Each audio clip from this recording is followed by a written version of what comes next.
Good morning po sa inyo lahat. Isa pang liyugto na ating daily Bible blessings. Pamagat po na ating araling ngayong umaga ay alalahanin ang mga tanikala.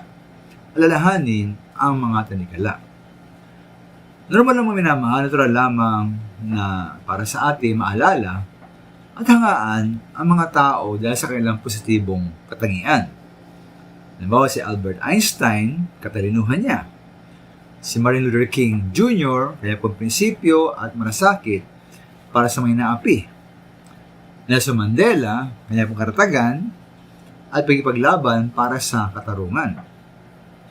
Ngayon po, kung nais po natin maalala ang ilang mga dakilang tao at hindi mga minamahal, aminin natin, na may ating nais din na tayo po mismo ay maalala ng ibang tao, hindi po ba?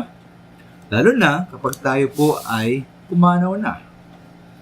Ngayon po, ano po ba ang kailang maalaala kaya sa atin?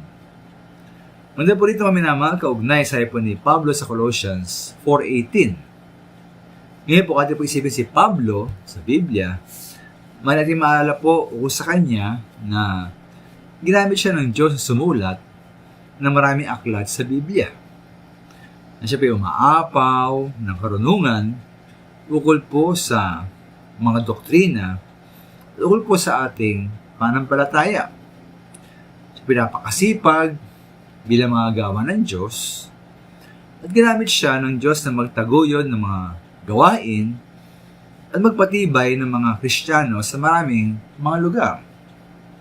May masahe po ni Pablo sa Colossians 4:18. Sabi po roon, ang bating sinulat ng aking sariling kamay, ako si Pablo, alahanin ninyo ang aking mga tanikala. Ang biyaya'y sumasa inyo. Sumasa inyo nawa.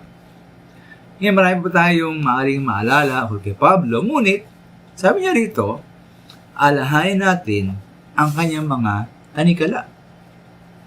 Kapag ating maalam maminawang tanikala po ni Pablo, maalala po natin na ang buhay Kristiyano ay buhay ng pag-uusig, buhay ng pagsubok, at buhay ng pagsakripisyo. Na kung kinakailangan po ito ni Pablo, dapat handa rin tayong dumaan sa pag-uusig, pagsubok, at pagsakripisyo, alang-alang po sa Ebanghelyo, at alang-alang po sa ating paglilingkod sa ating Panginoong Hesus. Kaya mga minamahal, ano kaya po maalala ng mga tao sa atin? Meron kaya silang maalalang sakripisyo at paghihirap natin para sa ating Panginoong Hesus? Salamat.